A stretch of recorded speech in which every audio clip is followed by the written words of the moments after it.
Once I'm gone away, I will have to stay. This is crazy, all these microphones connected now.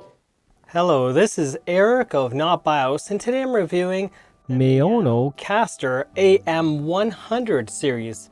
Now this one has XLR, has a battery built in, and it's upgrade over the other one, that's the AM200.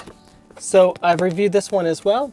So what you purchase through my affiliate links, or just, well, links in the first place, any income I get goes back towards reviews for you.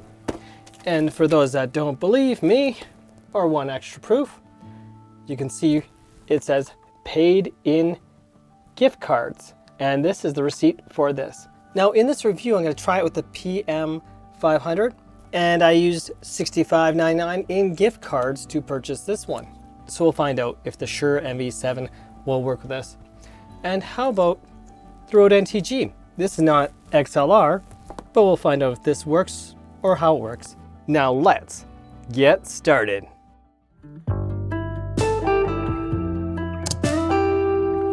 Studio. So the Maonocaster comes with its user manual, this, whatever this is, and this as well. And then beyond that, we have the box with the items in it. So we can see the three lines here, three lines, that's TRRS on both sides.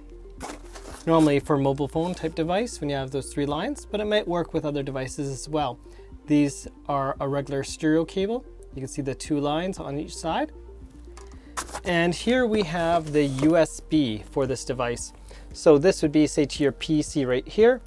And the USB Type-C connects to the device for power. 1/4 inch jack. Interesting. So if you have a full size rather than 1/8 jack, you can connect it here as well as the XLR. So the Scarlett 2i2 has the same thing with the two jacks as well.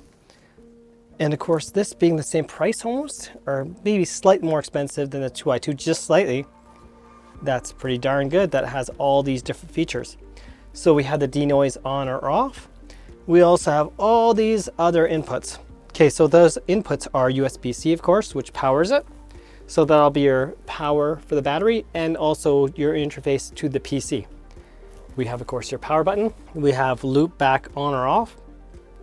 We have monitor speaker, pod 1 output, pod 2 output, auxiliary input, phone input, so the one is for your phone. And we have mic 2B input. Interesting. So on here we have 48 volts and we have 48 volts for phantom power type microphones.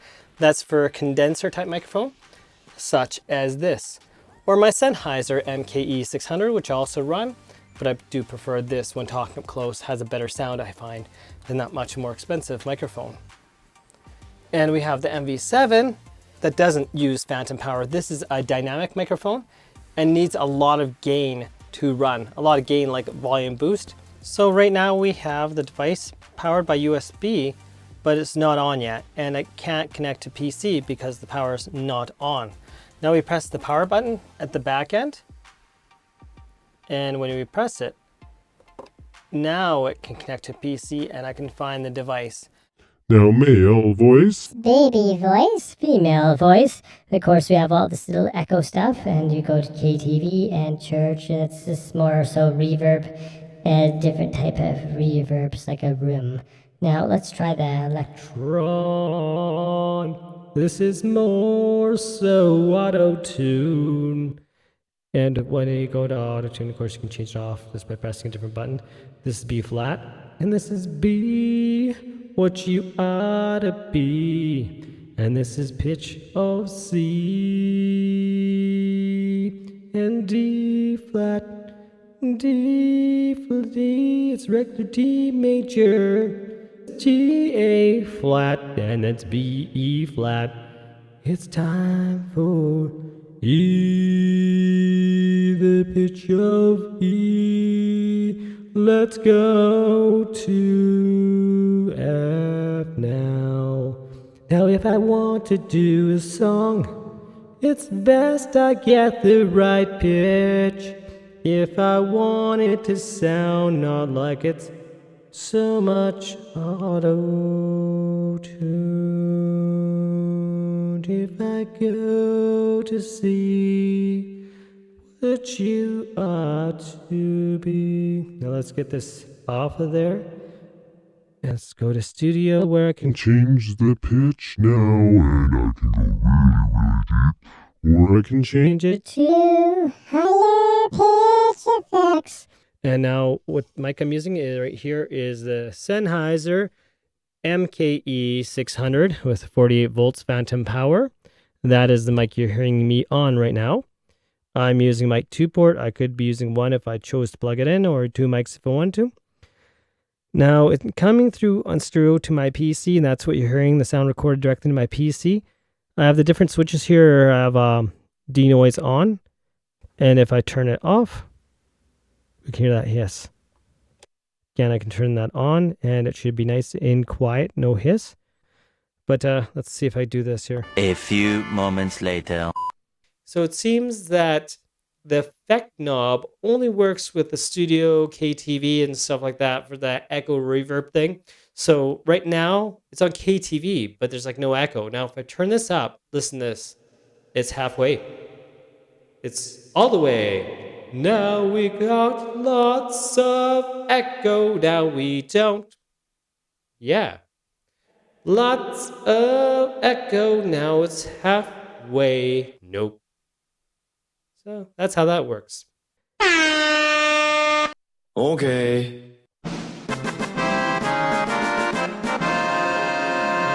Now I believe these ones are programmable. There's nothing there right now. Now if I do this here, I can get that bleep out sound. So I get rid of my voice as I press it. I can also a microphone by pressing mute. And of course I connect if I wanted to phone input or auxiliary input. I'll have to play around with that in a bit. But yeah, the main thing here is to figure out what these actually do so I can actually program the keys. You'll see these different colors. This is where I use the companion app to change the sounds. So I did copy something over. Now I'm going to show you how to change the settings using Windows. So let's watch that. So right now we're on Maono's website, maono.com. And I went to support. And under manual and drivers, I got to this page. You can see software and manual, and I scroll down to where I want to find my files. I can get the manual off of here as well for this particular device. Right here is the AU AM100. A PDF is for the manual for the device. Now I can see there's different files. This is for the Kickstarter customers, the initial ones that got the device before release. And I happen to purchase the retail one. In my case, I have Windows. So I download this one, or Mac operating system, I download that one right here. The DFU file is to update the firmware. And in my particular case, I already have the newest firmware, which is 1.1.4 as of this time, is July 4th, 2022, and that is currently the newest firmware. Open the companion app. So I'm going to go show in folder. I'm going to open this. And right here, I already chose a song, but I'm going to change this. So I'm going to import a file. I'm going to change it to one that I want. I'm going to choose this one that has singing on it. And now I'm going to copy to pad. I'm going to choose the red color pad. I can choose to any block I want of these ones here. I guess other than one killer, it's probably that's going to be my one to clip out sounds. And now I'm going to put that song there. I can choose the volume I want it to be recorded at. And I'm going to choose, say, 85% volume for the fun of it. And press OK. It's longer than 20 seconds because it's only 20 seconds at a time you can choose.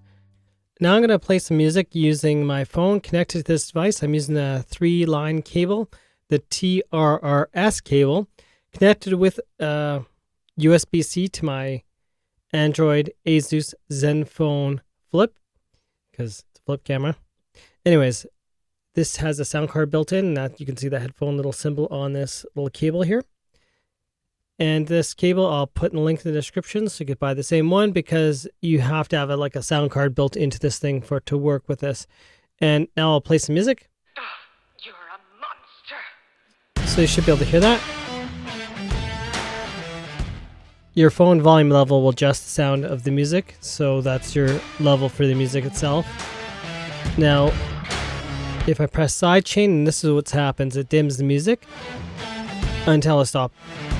Yeah, if I stop talking, the music goes back at normal volume. So that's kind of a cool little feature it has. And I can change the volume of that. So if I want to make the phone louder, I can also change it through the knob on the device itself rather than playing the knob on here for the volume rocker. And when I use the music only button, I'll show you what happens, but it doesn't change the sound much. It doesn't get rid of the music, the singing. It definitely dims the sound of the singing.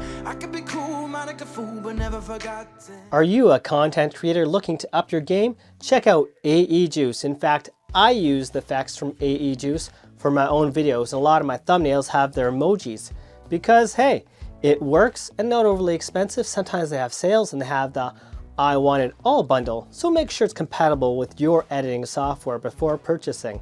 Or are you looking for more music and sound effects beyond what AEJuice sells, and you want a lifetime subscription? Check out Audiio. Links in the description below.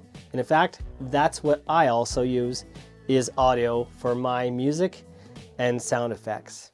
Audiio in the description below, including a sale you can get yourself a deal on an annual pro subscription, or just get a lifetime membership.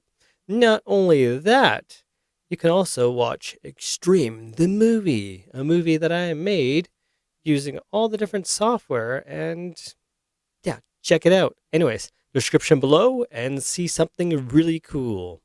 I can be a definition of crazy.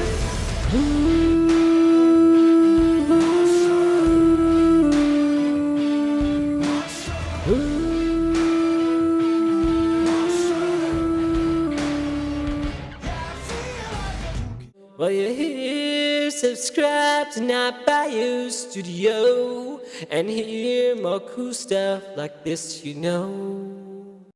Right now I have the Shure MV7 connected to this. How am I coming through?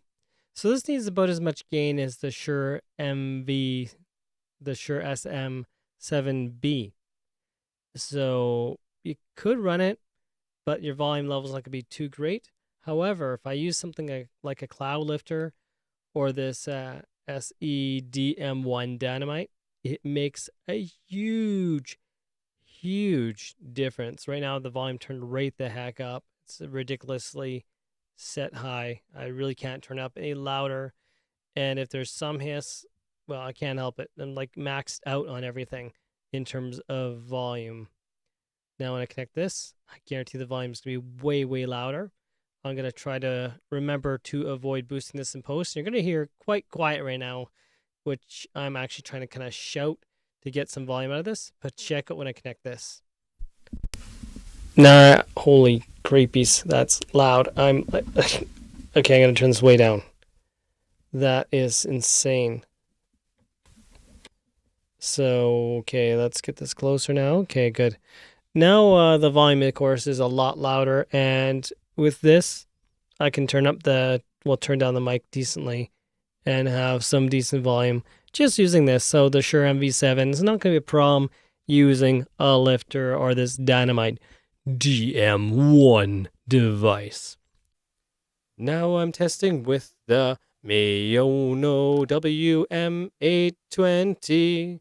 You might be wondering, how does this device sound through the headphone jack? Right now I got a splitter. One is connected to my digital camera. My digital camera is on 7 out of 30 volume. I'm using the Sony ZV-1. You want to have the camera DAX low in volume. That way you can avoid most of the hiss and get the best sound possible. Now let's see what happens to get rid of the denoise, because you will definitely hear hiss when I have the denoise off. Right now it's on. So I'm going to flick this off. And right now, of course, the PC is disconnected. I'm running off batteries. Right now the denoise is off. And we're going to listen to the sounds. And I'm then going to flick it to on in a moment. So let's listen to the sounds.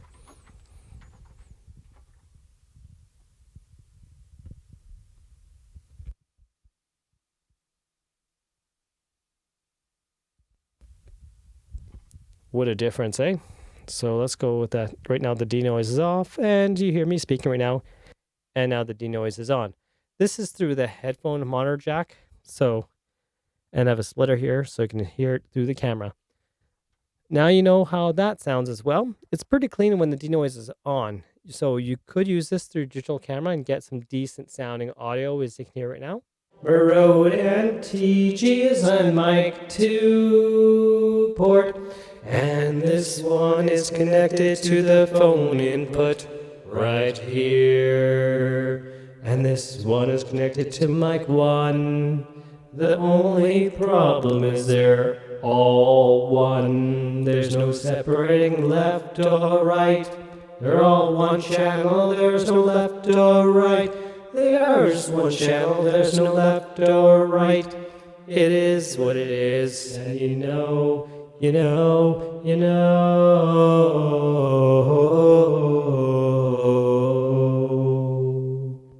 So the Maono AM100, is it worthwhile? I'd say yes. It can be used by professionals, not a problem. The sound quality is very good, even using the headphone out, just as long as your denoise is on. Now, for things that are not perfect, I'd say that can be improved is be able to have the separation of volume here properly, so you can actually have the sound effects much lower without having to program a lower sound level.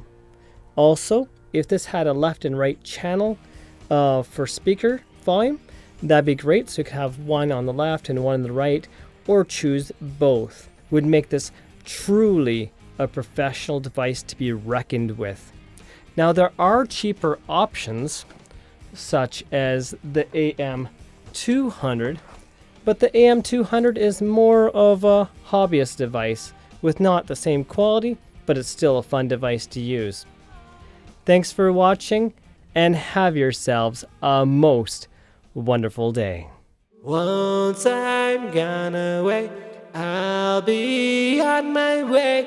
Welcome to the future. This is the future.